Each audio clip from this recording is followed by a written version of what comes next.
இங்க அனுவோட அப்பா ஹீரோ கிட்ட உனக்கு ஃப்ரெண்டாவும் என்னோட பொண்ணுக்கு அப்பாவும் இருப்பான்னு சொல்லிட்டு ஒத்துக்கிறாரு. ஆனா அடுத்த நாள் இந்த ஹீரோ கூட அந்த பொண்ணு போக வேணாம்னு சொல்லிடுறாரு. அதை பார்த்ததுமே ஹீரோ என்னோட ஃப்ரெண்டா இருந்தா அனு கூட தான் போகணும்னு சொல்லியிருப்பான். ஆனா நீங்க இப்படி பண்றீங்கன்னு சொல்லிட்டு கேட்கறாங்க. இவருமே வேற வழி இல்லாம பைக்லயே அனுப்பி விடுறாரு. சோ இப்படியே இவன் பேசி இவர்கிட்ட நிறைய ஹெல்ப் கேட்கறான். இருந்தாலுமே இவருக்கு என்னோட பொண்ணு மேல நம்பிக்கை இருக்குன்னு சொல்லிட்டு ஃப்ரீயா விட்டுறாரு. ஆனா ஒரு நாள் இந்த பொண்ணு ஹீரோ கிட்ட தனியா பேசணும்னு சொல்லிட்டு கூப்பிடுற. இவருமே என்னோட பொண்ணு மேல நம்பிக்கை இருக்கு, நீ போயிட்டு வான்னு சொல்லிட்டு அவனை அனுப்பி விடுறாரு. பட் இந்த பொண்ணு நீ எப்போ உன்னோட அப்பா அம்மாவுக்காக இங்க வேலைக்கு வந்தேன்னு சொன்னியோ அப்பவே உன்னை எனக்கு ரொம்பவும் பிடிச்சு போச்சு. ஏன்னா எனக்குமே என்னோட அப்பா அம்மாவை ரொம்பவும் பிடிக்கும்னு சொல்றா. ஆனா உன் கூட இருக்கும்போது நான் ரொம்பவும் சந்தோஷமா இருக்கேன், நான் உன்னை லவ் பண்றேன். ஆனா எங்க அப்பாவை மீறி என்னால எதுவுமே பண்ண முடியாது, அதனால நம்ம ஊரை விட்டு ஓடி போயிடலாம்னு சொல்லிடுறா. இப்ப வீட்டுக்கு வந்துடுறா. அப்ப அனுவோட அப்பா என்னோட பொண்ணு உன்னை வேணான்னு சொல்லிட்டானான்னு கேட்கறாரு. ஆனா இவரு உங்களோட பொண்ணு என்ன லவ் பண்றான்னு சொல்லிட்டான்னு சொல்றான். அது மட்டும் இல்லாம என்னோட அப்பாவை பேச்ச மீறி நான் எதுவுமே பண்ணதில்லை, அதனால நம்ம ஊரை விட்டே போயிடலான்ற விஷயத்தையும் சொல்லிடுறா. அதை கேட்டதுமே இவர் ரொம்பவும் ஃபீல் பண்றாரு. பட் ஹீரோ இதுவே என்னோட ஃப்ரெண்டா இருந்தா கண்டிப்பா அனுப்பி வச்சிருப்பா, நீங்க என்ன பண்ண போறீங்கன்னு கேட்கறாங்க. அதை கேட்ட இவருமே நீங்க போயிட்டு வாங்கன்னு சொல்லிட்டு அனுப்பி விட்டுறாரு.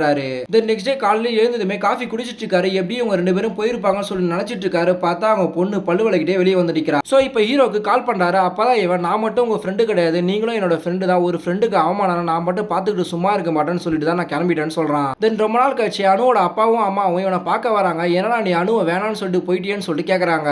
அப்பதான் இவன் நான் அணுவை விட்டுட்டு போனா கொஞ்ச நாள் மறந்துட்டு கேஷுவலா ஆயிடுவேன், அதுவே நான் அணு கூட ஓடி போயிட்டேன்னா உங்களுக்கு ரொம்ப அவமானமா இருக்கும், 40 வருஷமா அதே இடத்துல இருக்கீங்க, நீங்க ரொம்ப தலைகுனிஞ்சு இருப்பீங்க, அது எனக்கு பொறுக்காதுன்னு சொல்றான். அதை கேட்டதுமே உன்ன மாதிரி ஒரு பையனுக்காக விட்டு கொடுக்கறதுல தப்பே கிடையாது, அதனால தான் என்னோட பொண்ணுக்கு கல்யாணம் பண்ணி வைக்காம இவனால் வெயிட் பண்ண வச்சிருந்தேன், நீ எங்க நீ ஃபர்ஸ்ட் டைம் அந்த பொண்ணை மீட் பண்ணியோ அதே இடத்துல வெயிட் பண்ணிட்டு இருக்கா, போய் பாருன்னு சொல்றாரு. சோ ஹீரோவா அங்க போய் பாக்குறா. எந்த இடத்துல இவன் ஃபர்ஸ்ட் டைம் பார்த்தானோ அதே இடத்துல தான் அணு உட்காந்துட்டு இருக்கா. பார்த்ததுமே ரெண்டு பேரும் ஒன்னா போய் சேர்ந்துடுறாங்க.